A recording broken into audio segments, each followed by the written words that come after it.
Very happy to have Dr. Rumki Majumdar, Director, Lead of Research and Insights, Deloitte India, Bangalore, to deliver a speech on India's fiscal trends and revenue breakup. Dr. Rumki Majumdar did her PhD in economics from Indian Institute of Science, Bangalore. Her doctoral thesis on measuring productivity in the Indian electronics industry and analyze the influence of management decision making on firms' productivity, which received rave reviews. She did her master's in economics from Stella Maris College, Chennai, and UG from University of Calcutta. She is an eminent resource person in the areas of macroeconomics and industry thought leader. Dr. Rumki has more than 14 years of experience in macroeconomic and industry research, developing thought leadership, economic forecasting, and using statistical and economic metric models. She has published over 100 publications in business and economic journals, as well as media publications. Dr. Rumki always endeavored to explore new ideas and have been working with industry experts.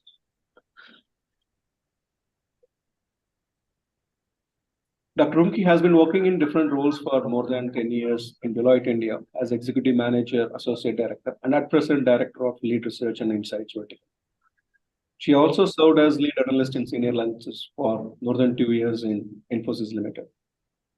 Dr. Rumki also served as Associate Fellow, Research Fellow, and Research Assistant in several international and national institutions of excellence, such as Indian Institute of Science, Indian Statistical Institute, Bangalore, National Graduate Institute for Public Studies, Policy Studies, Tokyo, Japan, National Council of Applied Economic Research, New Delhi. She was honored with the CEO Award in 2021 from Deloitte India and secured gold medal and national award from by Stella Maris College and Surana Foundation. I would like to take this opportunity to extend my warm welcome to our able leader, Through Shankar Vanavaraya, President Kumaraguru Institutions, whose able leadership and guidance have been instrumental to the department activities to this lecture series. I also extend my warm welcome to our guiding force, Dr. Vijay Edwin Kadvadi, Principal Class, who has always been provided immense encouragement towards all our initiatives, illuminating and guiding us on the various initiatives, and giving us ample opportunity and support to think and act differently. I extend my warm welcome to all the principals, deans, and departments, faculty members, and students of KCLAS and other participating institutions and organizations across the world attending today's lecture. Once again, I welcome you all to this event. Thank you. So over to Dr.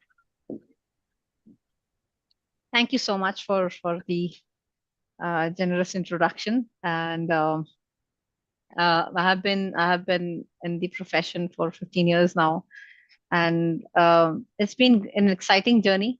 I'm speaking to many of the students out here, and I must say that where you are is one of the you basically build your foundation there, but the journey afterward is going to be very different. Your learning experience will be very different, and as you interact with clients, as you work with different industries, organizations, companies, the learning that you have will be very, very different. It will be very less theoretical and much more practical. But the foundation that you build in your formative years is going to be very important. So enjoy your years in college, and hopefully I will be seeing you where I am today in a few years' time. So let me quickly get onto the topic, that is India's fiscal trend and outlook. To be honest, I'm an economist by profession and not a public policy maker, but in my profession, while I do a lot of research work, I also work with a few governments. And once I do the presentation, I'll share my experience with working with governments and how do we look into public issues, policies, what are the aspects that we look into to help the government in their operations, in their journey towards growth. So let me know when you can see my screen.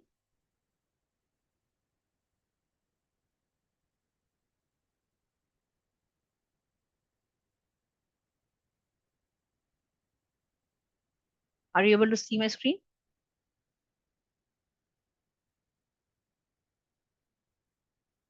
Yes? All right. So,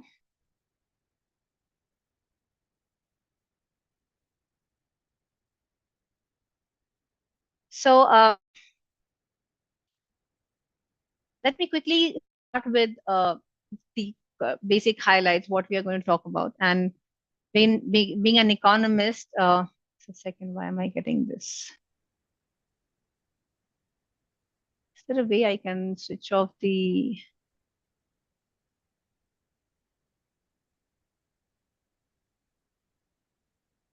just a second. I think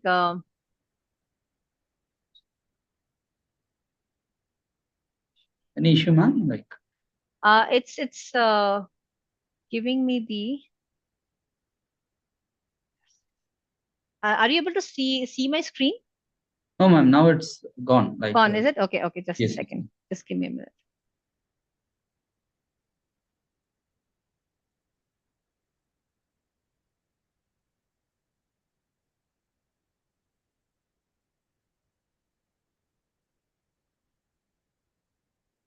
Yeah, now it is open now. Yeah, perfect. So Can we go for like the presentation mode, ma'am? Or like, yeah. So now it's fine. let me give you a bigger picture out there. The economy is actually doing really well. And when I interact with my colleagues in the US or Europe or China or and any other economy, it's such a gloomy picture that I get from them.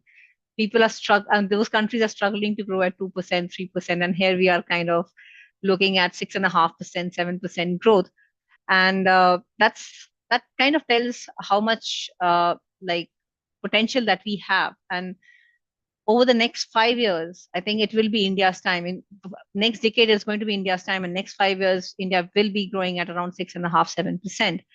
Uh, According to IMF, we will be the third major economy by 27, 28, and we will probably reach $5 trillion economy, and that's a big number. It's we expect is the private consumption, the investments driving this growth, and we will continue to be the fastest economy over the next couple of years for sure. Now, coming to the role of government, and that's where the whole public policy comes in. Uh, the government plays a very important role in this, because at a time when there's uncertainty, when especially over the last 3 4 years, when we saw economy going through a lot of turmoil, where we saw pandemic hit the economy, when investors, consumers were not willing to open up their purse and spend, that is when the government steps in. And that's where the Keynesian economy kind of works in. That's a theory part of it. But in practical cases, that's where the government steps in and spends in providing a boost to the economy. Now, the choice they make is whether they spend in something that create assets or something that is short term is a very difficult choice, especially during pandemic, when situation was where consumers were struggling with their finances, their health. There were questions being raised is whether the government should support the consumers by giving out cash, or should they spend in something which create assets and create employment. And that is where I think India took a very strong stance of spending in capital, in building capital infrastructure, and create assets, because that spending will have a multiplier effect that will help in creating income. It will create in jobs, and obviously improve livelihood of those who get employed in building this infrastructure. And that's what we have seen, that the budgetary outlay over the last few years has been quite high, and the share of capital expense has actually gone up. If you look at the revenue expenditure to capital expenditure, that share has gone up from 3.5 to 4.75. That is a 1.25% jump up in just a span of a year. Now, while that ratio looks very small, the fact that the government is now diverting its resources from all revenue to a mix of capital and is something which I think other nations need to learn, because this is something which other nations initially didn't do. If you look at what happened in the US or Europe at the time of pandemic, the first instance the government did was to dole out cash. I think it was kind of a helicopter money, like you drop money from helicopters, right? And people just use the cash and spend. But the problem was at that point of time, people were not spending because not because they didn't have the money. It's because they were scared to step out. They were scared to spend. They were not going to the malls. They were not going to the restaurants. So where will they spend, even if they had cash? So they were sitting on savings. When the economy started opening up, they had a huge savings in their banks, and they just came in with all their savings and started spending. But the economy was not ready to catch up, and that's why you could see the inflation in the US and Europe just jumping up to 9 and 10%. This is where India actually did a very good job. They didn't dole out cash. They doled out cash where it was needed, especially to support livelihoods. But rest of the money they allocated in building in building infrastructure. That has eventually led to, like, when in economy opened up, there was a pent up demand that happened, but it was not as rushed as what was seen in the US and Europe. And that is where the Indian economy had the growth which was very stable, which was very sustainable. And that also is reflected on the fact that the tax revenues, if you see, has actually increased because the economic recovery is much, much broad based. And GST collection is pretty much all time high. Now, all these are kind of are indications that what was done in the last few years were done in the right manner. The policymakers have been extremely prudent about how they should spend, and they went about spending step by step in creating assets rather than creating savings, which could lead to a demand supply challenge. And that's what has led to the inflation that we have seen over the last few years across the world. Now, coming to the outlook in India, if you see the GDP growth, what we have tried to do in the chart on the top is we look at growth, and from the expenditure side of the GDP, if you remember, GDP is equal to C plus I plus G plus X minus M, right? Consumption, investments, government spending, exports minus imports. How are these components contributing to growth? And that's where we looked at the different components from FY16 to FY21. And if you look at the consumption, that was more or less steady, but fell during the pandemic, which is FY21. And it kind of started recovering from FY22, but has been very fluctuating. So if you look at the share of consumption in the few years, it was quite high and then suddenly very low. This is because the consumers are weighed on the consumer sentiments are weighed by the uncertainty that's happening. They don't know how things could pan out. Will there be higher inflation going forward? Will there be a war which could lead to higher fuel prices? And that's what weighs on mind. And that's why consumer is not, even though they want to spend, it's only one segment of the population which is spending and the others not. But on the other hand, if you look at the exports, India did really well in terms of exports during the pandemic and even after. It is only recently have we seen the exports contracting, and that is because the global economy, India was actually be able to support the exports through the pandemic even when the demand was low. But now what is happening is the global slowdown is so much that that is impacting our export demand as well. Investment is the other element which kind of has remained steady, but not as much as one would have expected. We had expected that by early 23, investments will flow in huge. It will be a huge momentum of investment spending, but that hasn't happened so far. But there is a catch to it. When we were looking deeper into where the investments are not picking up, we saw that household investments and private corporate investments are steadily improving. It is the public sector and PSUs, basically, those are the segments where the investment is not as steady. So in all, what we have seen is going forward. In all, we have seen consumption not being steady, investment being kind of modest, and exports kind of contracting. And going forward, what we expect is as the economy revives, consumption will pick up, investment will pick up, and even though our economy is not as export oriented, but over the last few years, there has been so much of emphasis on manufacturing and emphasis on semiconductors and emphasis on some of the sunrise sectors like the drone technologies or chips, semiconductor manufacturing. All these will help in improving the exports share of India. Now, contrast to that, if you look at the global economy, it's not a very, very good picture out there.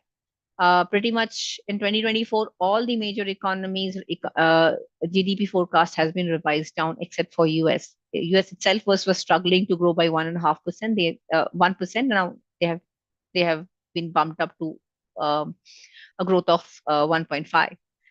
So the economy is there. As long as the global slowdown weighs on Indian economy, it will have an impact on the external sector, but the domestic resilience is something which is very important. And hence, some of the risks that we have to keep in mind is one, how the geopolitical uncertainties play out, because given the middle, the situation in the Middle East, it will have an impact on oil prices and also the supply chain, because those are the sea routes which are used to transport food or transport many of the manufacturing goods that can be affected. Again, US Federal Reserve has been raising policy rates. That impacts us because the RBI will be compelled to keep its policy rates high because they would like to keep the interest rate differential so as to attract capital flows.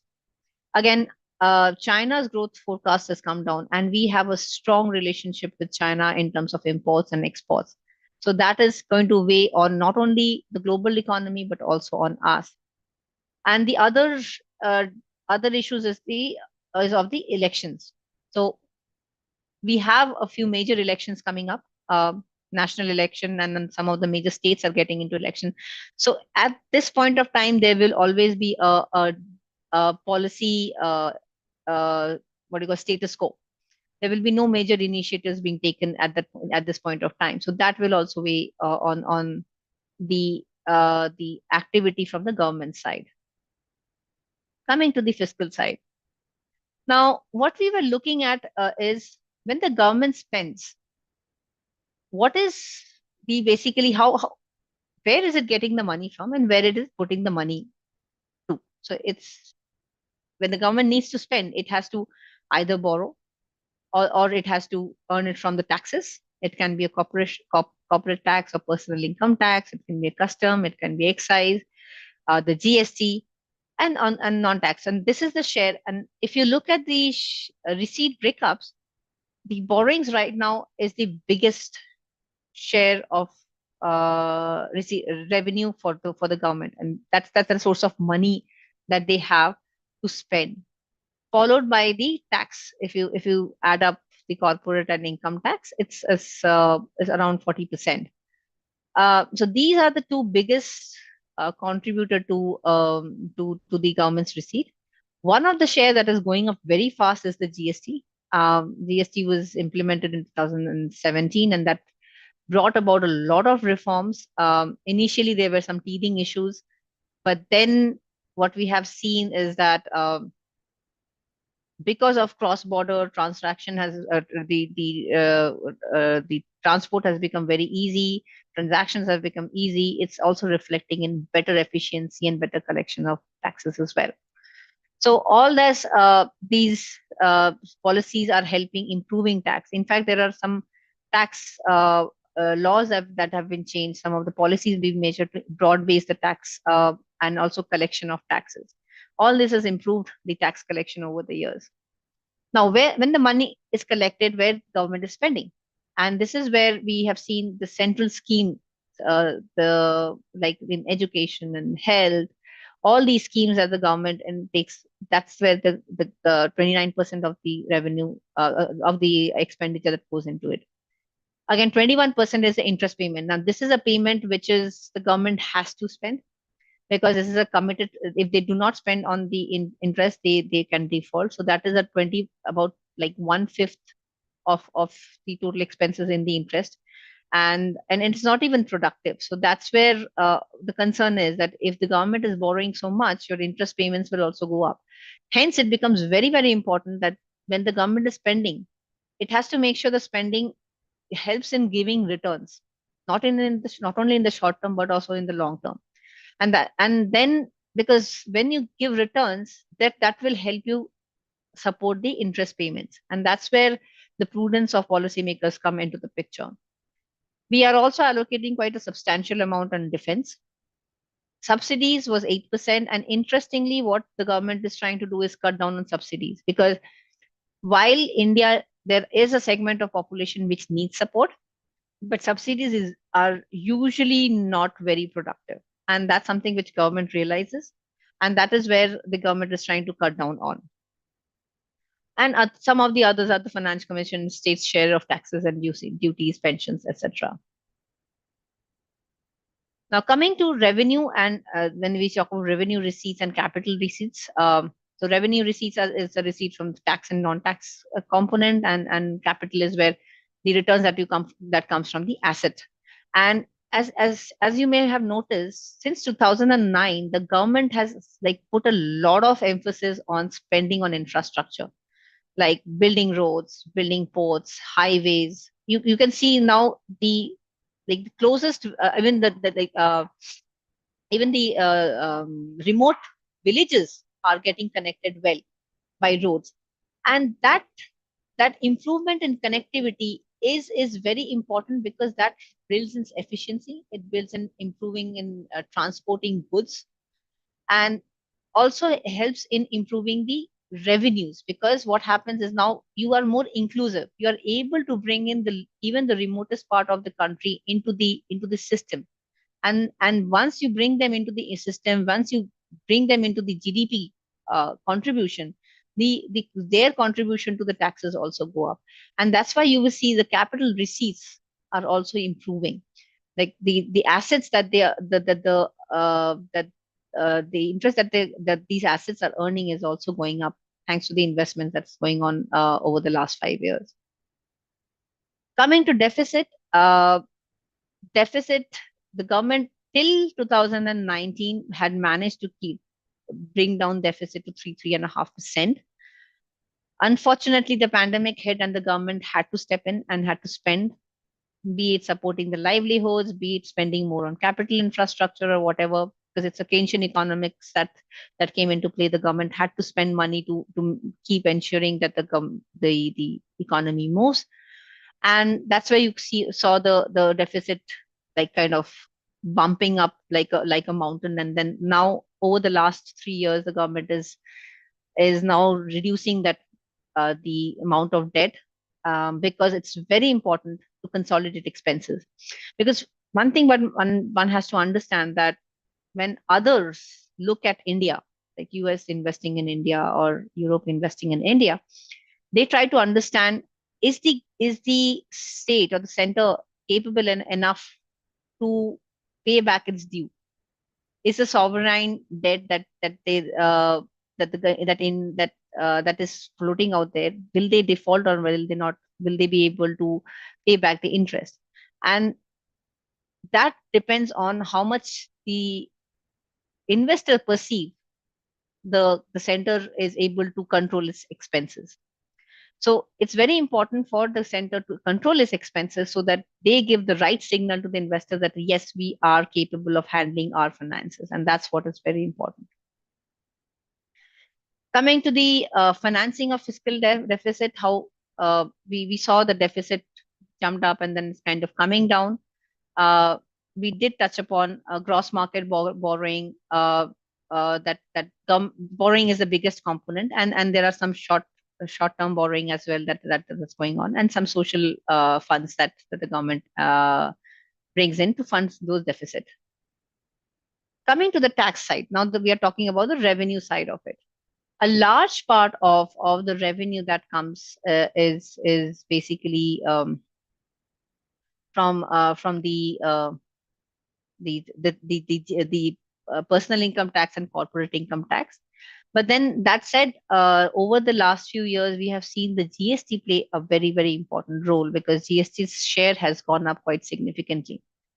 If you look at the right side chart, over the years, we have seen tax revenues in total go up, and the contribution of both, the growth rate of both direct and indirect tax has more or less been in the same range, like around 3 or 4%, maybe a little off during the pandemic, but they have pretty much moved in the same direction.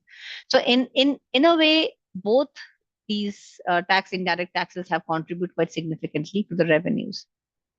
Now, again, that was the growth that we talked about. Now we were looking at the absolute figure, as a percentage of GDP, absolute figure of contribution to the GDP, and we have seen in the last 3 years, despite once the economy started recovering, the direct and indirect taxes as a percentage of GDP kind of jumped up. Now, a large part of it is probably also because of the fact that GDP was kind of much more subdued than what it should have been. Because in 2020, what we saw is the economy kind of contracted, right? So if your GDP was growing like this and then it fell off, then by the time it kind of picks up and goes back to the level, it takes some time. So your GDP's potential GDP and the actual GDP, the gap increased. That could be also one of the reasons why GDP is kind of at the denominator. That said, the taxes also have improved because over the years, the government has emphasized on broad basing the tax collection. So they are trying to make sure more people are get into the formal sector, they pay taxes, and that gets and there is no leakages, and they're trying to plug those leakages as well. Excise and duty have have done really well, but it is a GST collection which if you see the growth has been excellent over the last 3 years. 6.97% growth of GST is an amazing growth that we have seen, and that's why its share in total revenue collection has also gone up. This is again the GST that we are trying to emphasize on the fact that not only the cumulatively the GST's contribution has been quite significant. Now that was the revenue part. Now coming to the expenditure side. Revenue expenditure basically has been the biggest share of the expenditure. Capital is still a very small share compared to the revenue, but the capital expenditure share has been growing up, especially after the government's emphasis on infrastructure building. So if you look between 17 to 20, the rate was around 2 to 2.3%. From there on, it has gone up from 3.1 to 5.6%, which is expected to be, there is budgeted to be 5.6%. That tells you that how much the shift has been. Like they are literally taking the expenses out of revenue and putting it into the capital, and the revenue share is kind of coming down. Now that is very important in terms of the ability to generate income, ability to create jobs. Revenues, when you say revenue expenses, where the government is spending on is salaries, pensions, interest payments, which was almost a fifth of total spending. And where they are able to cut down is basically the pension side of it, the defense, the subsidy side of it. Defense, they have kept it stable. So these are some of the expenses they have been able to contain. The only challenge is the fact that interest payments kind of has been going up quite significantly, and that is something which the government have to be very mindful of, that the borrowings that they do, most of the borrowings is thankfully within it's basically internal, not external, so they can at least roll over the debt if need be, but borrowing has to be within limits so that interest payments do not go further up. But if you look at infrastructure, as I was kind of telling again and again, look at the spending that has happened since 2021. And I think to 2019, December was National investment infrastructure program was announced, and look at how the spending has gone up as a percentage of GDP, as well as in terms of trillion rupees. And where in terms of infrastructure they are spending, the most of the spending that is happening is on in roads and railways. A large share of that expenses is going into building the highways, the stateways, the last mile connectivity. Again, in railways, if you see the railways, coaches are becoming better. They're getting high speed trains on track. The uh, tracks are being improved. So a lot of spending on rails and road, because these are one of the cheaper modes of communication, and also kind of links the larger the population of so that's where the government is focusing on. But the spending on health, energy, shipping, ports is has been very low so far. It's improving, but it's compared to the road and railways, it's been very small. Urban development is something which the government is also focusing on, because what the government has realized is that there are only few cities which is taking the burden of a large population, like Bombay, Mumbai, Chennai, Kolkata, and Delhi, and now Bangalore and Hyderabad. Few cities are coming up.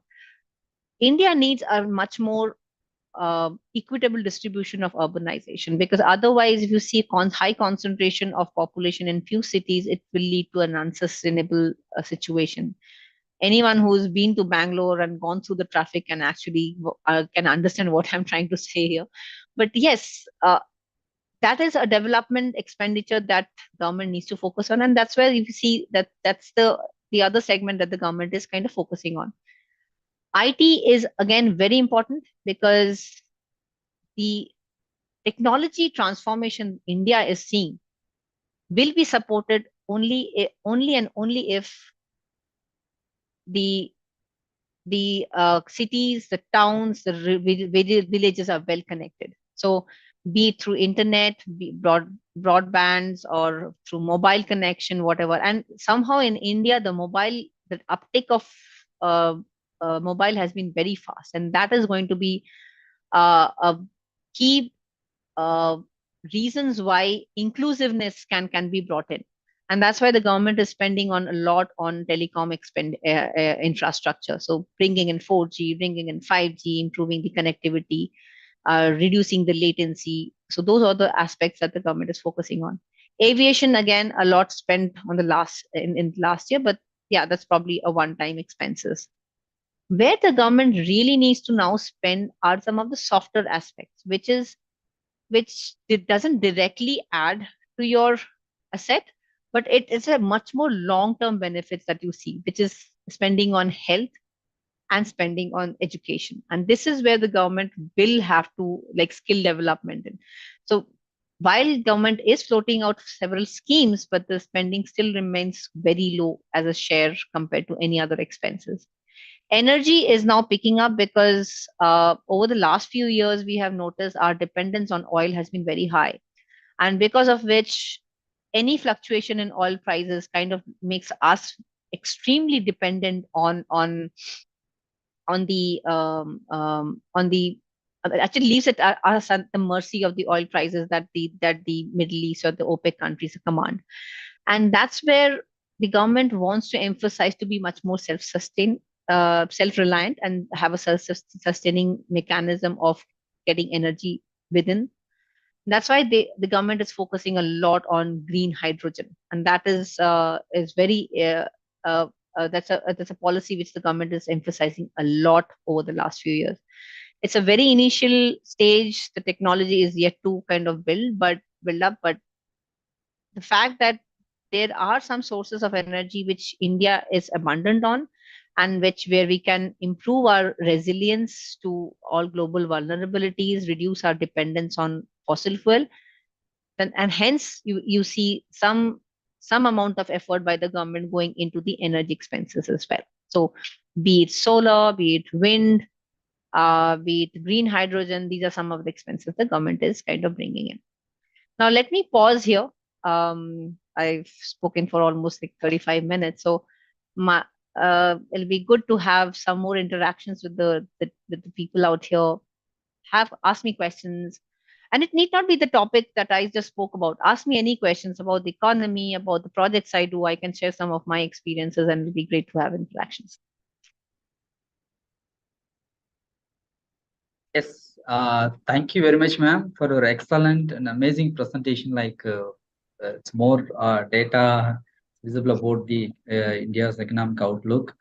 Really, we have many questions from the Zoom meeting as well as in the YouTube also. So I will go to ask some few questions from the participant side, ma'am. The first one is from Dr. Meenakshi, VIT Vellore. She has asked how has India's fiscal deficit evolved over the past decade, and what are the key drivers of this trend? What measures can be taken to sustainably reduce the fiscal deficit in the future? Right. So if you remember one of the charts where I showed the fiscal deficit trend, till 2018-19, the government did a fabulous job of containing fiscal deficit. I don't know how many of you remember, you probably were kids by then, but in 2013, our fiscal deficit was very high. Because of which, what happened is when the US Fed, and after the 2008 global crisis, the US Fed Reserve had kept the policy rate at a very low rate. So when in 2013 they decided to raise the policy rates, the five countries that got most affected, India was one of them. India, Brazil, I don't remember the other ones, but yeah, these were the five countries which Mexico, and these were some countries which got badly affected because of the fact that we had very high fiscal deficit. We had a very high current account deficit. Our inflation was high. That is where India learned its lesson, that there are some fundamental parameters that we cannot go off on. And that's where they have consistently been focusing on consolidating its expenses. They started having this fiscal responsibility budget management FRBM policy, which they decided to bring the fiscal deficit down to 3% and all. They managed to bring it down consistently over the years. It was after the pandemic that it shot up, and in a way, it was needed at that point of time because people were suffering. People were losing livelihoods. There were health issues, and the government had to step in to provide vaccination, to provide food to those who lost their jobs, those who had lost their houses. They needed to be they needed to be uh, go back to the villages. So all those expenses that the government had to spend. So that's why you saw the fiscal deficit go up. But since then, again, the government is constantly working towards bringing down the fiscal deficit, even though there have been a lot of debate about the government should spend more because India needs it, right? But India needs to spend, but not as subsidies, but not as a support like a helicopter money about the US and those countries can afford to do it. They are huge economies. They have the money to spend. India is a resource constrained economy, so that if you only have so much of money that you can spend, you have to be wise about it, right? So the trend has been going down, and the measures that the government is taking is basically reducing subsidies. As I said, they're cutting down subsidies from by 1%. They are increasing the capital expenses. They are some of the pension schemes that are coming down. Interest expenses, that's something that they have no control over, and the only way they can reduce their spending is by reducing borrowings. Unfortunately, right now, borrowing has to remain stable because the government has to make some investments into the infrastructure.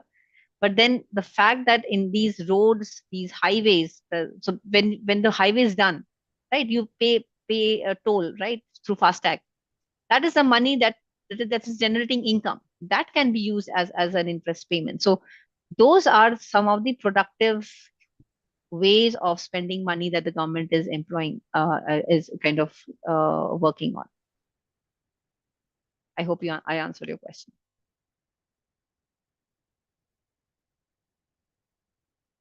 I think you're on mute. There is something. Okay, what's the Yes, next? ma'am. Yeah, thank you, ma'am. For the second question, it is asked from Dr. G. Shanmuga Priya. She is from American College, Madurai. She asked, with the rise of digital currencies and blockchain technology, how is India preparing for potential changes in monetary policy and tax collection methods? And how will this impact its revenue sources in the future? See, honestly speaking, I feel digital currency is just one more mode of payment. We already have gone digital. I mean, I don't know about where how situation is in where you are. In Bangalore, people barely use cash. We just like use our mobile for making Paytms. Even credit card is not used anymore. So we have gone already digital. Now, having a digital wallet is just one more addition to that, and that is a good way of boosting our records of transaction. See, what happens is a lot of cash transaction do not get recorded. Here, when you have a digital transaction and using these blockchain, and blockchain is where you can actually trace the transaction at every node, right? And this will help in improving or bringing in more transaction into the formal transaction. You can reduce the black money transactions. It will also help in your M3, M1, M2, M3 calculations, because now you know how much transaction, how many hands you are changing. That 100 rupees, this basically those theories that you have learned. Now, if you have those digital records, you can actually track back the changes, the transactions, and actually have a very accurate estimation of how much money is being circulated. That kind of feeds into the RBI's policy making, because now they know how much money is circulated, and if they see a demand supply mismatch, how much money should be circulating? Should I withdraw money? Should I put in more money? Those decisions becomes much more accurate and much more targeted. Again, if you see more money supply happening in certain regions, less in some regions, then it becomes even more easier for the policymakers to decide, okay, this is where the transaction is fewer, this is where the transaction is more, and hence we should rebalance the policy making that way. Yes, ma'am. I hope it's answered that. The next one, from our students, ma'am, she's from Kritika K. Mahur, and she asked, how is the composition of India's tax revenue expected to change in the next 10 years? Also, how can the government adapt its tax policies to capture revenue from emerging digital and e-commerce sectors? Right. So, couple of things here. So, I did talk about the tax revenue, the breakup you saw, right? A GST share is going up. Thanks, and a lot of these transactions becoming digital. It's even better, and the tax departments are also like becoming very strict in enforcing their actions in collecting taxes. So that is becoming so going forward, I would expect the share of indirect taxes going up. If there is more employment, the direct tax share will also go up. If we are able to export more, that will help us in collecting more uh, duties, revenues, etc. Where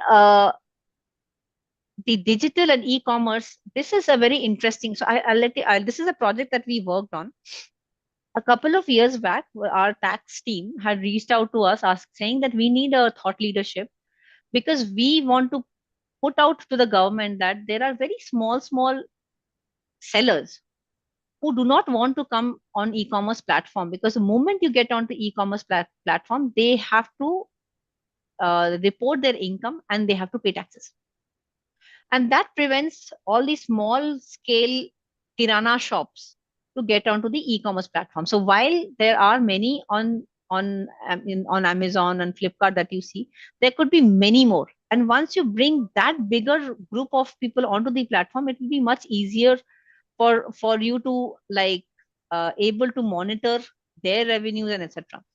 But since the fear was, if I get if I'm a kirana shop, and if I have a fear is, If I get onto the platform, if I register myself with Amazon, I have to show my entire revenue, entire profitability. I have to pay higher taxes and etc. Those fear is always there, and I don't want to get into that business.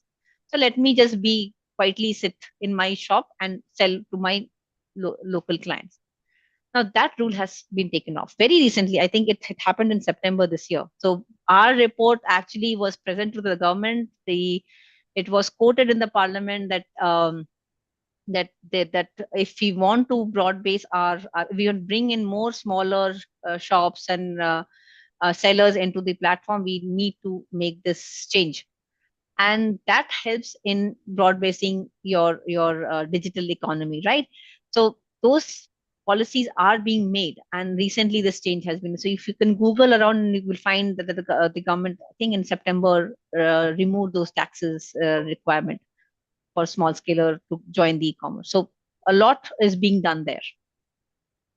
So that is something which we were part of. So I could say there's a lot more other tax policies being made. So maybe a person who is dealing with government taxes can help you answer better. Yes, ma'am. Thank you, ma'am. For the next one candidate from our college, she asked like, based on your experiences, and the effectiveness of Jan Dhan accounts in improving the efficiency and reach of central schemes. Okay, let me take the example. During the pandemic, the government wanted to transfer money to those who need it, right? And the best way they could do it is they have Aadhaar, they have the bank account linked to Aadhaar, they know what their income status is, and they knew who to send. Rather than, okay, I will give the money, I'm just giving an example, I will give the money to this village in Coimbatore, and the money goes to anybody who may not even need it. Rather than that, now I have a whole history of every customer, because they have Aadhaar, and their Aadhaar is linked to the bank account. It's easier for me to know which of these people or the citizens need financial assistance, and direct the money. And you kind of cut down on intermediaries. So what happens is government transfers 100 rupees, it goes to a person who transfers the money to the beneficiary.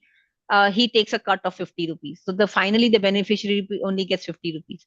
Now the money is directly transferred into the bank account. So the entire 100 rupees is getting transferred. So that is all these efficiencies are brought in because of the Jandhan scheme. Again, I think the it's not just the money transfer. I even linking Aadhaar with the health card.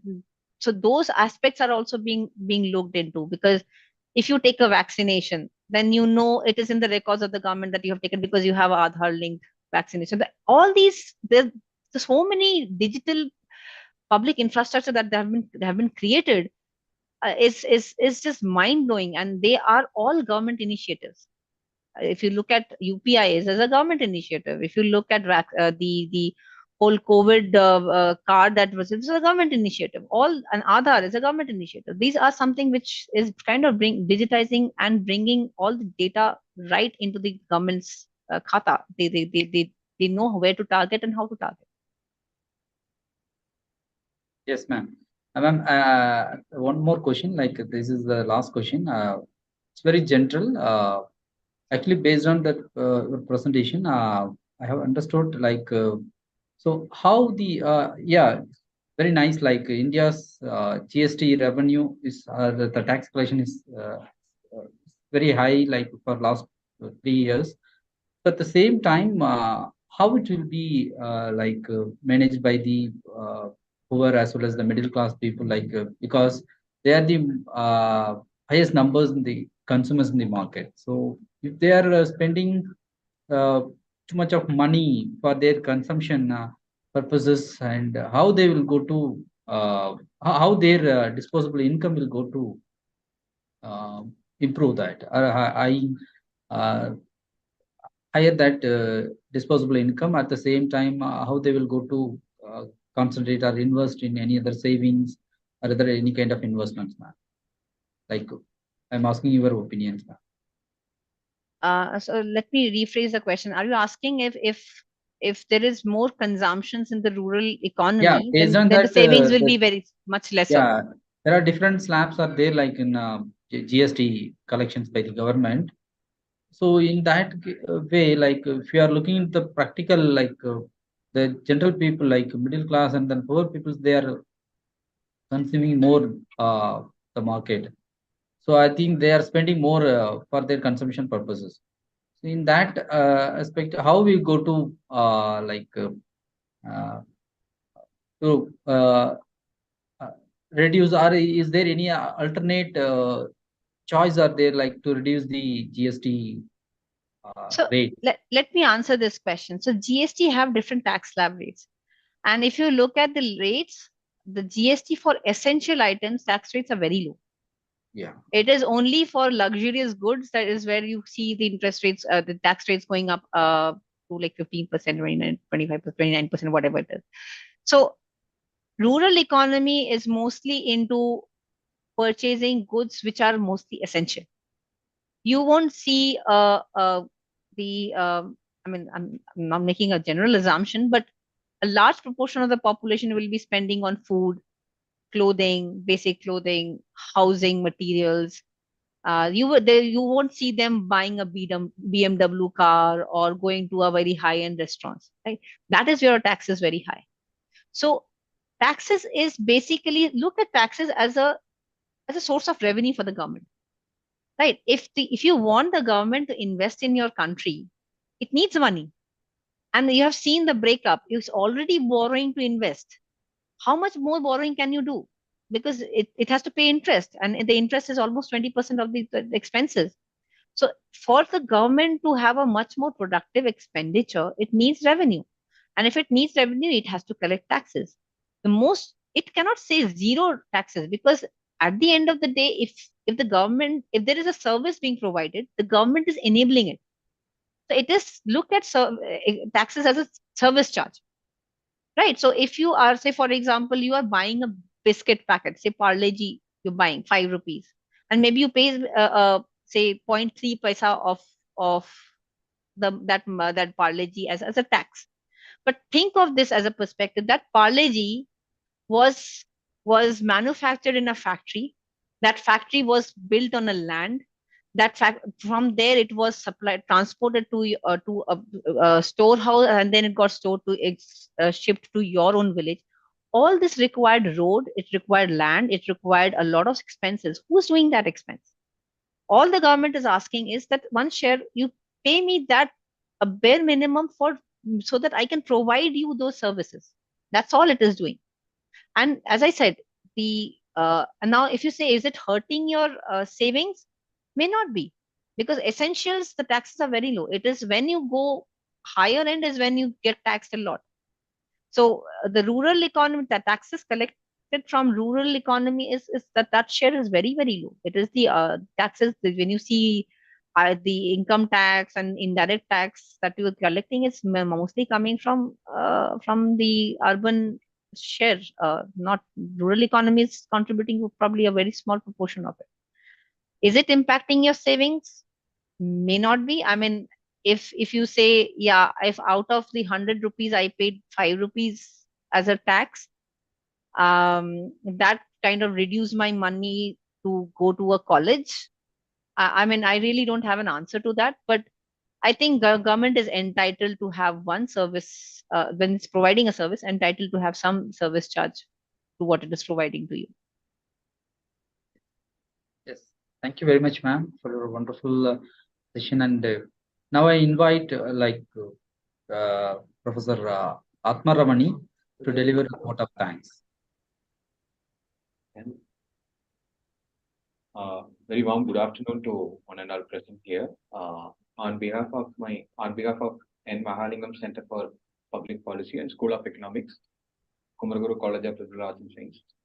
First of all, we'd like to extend our heartfelt thanks to Dr. Runki Majumdar, Director Delight India from Bangalore, who accepted our invitation and enlightened us with our session by covering all the aspects of investment decision growth and exports of India, manufacturing significance of manufacturing companies, and summarizing all the receipts, expenditures, capital expenditures, data, deficits, and borrowings, and projecting all the data in a very simplified manner. We really appreciate you, ma'am, for this wonderful session. And we thank you so much, ma'am. We would like to also thank our leader, Shankar Vanavaraya sir, for his excellence and continuous support to our center, President, Chairman Kumaraguru Institutions. We extend our heartfelt thanks to Principal Dr. Vigila Edwin Kennedy, ma'am, for her continuous support and encouragement. Thank you, ma'am. Our sincere thanks to all deans, heads of department, communication department, technical teams, and faculty members of class. I also would like to register my sincere gratitude to Visual Communication Department, Professor Leo sir, and his team for their continuous support in making this event a successful one. We also extend our sincere gratitude to all the heads of institutions and participants who actively participated in this event. Thank you all. We would like to thank each one of you for your patient listening and support. We extend a warm welcome to all of you to actively participate and engage in the upcoming monthly lecture series. We will also update you about other significant actions of the center soon. And thank you. Thank you on behalf of Kumaraguru College of Liberal Arts and Science, and have a wonderful day to all. Thank you.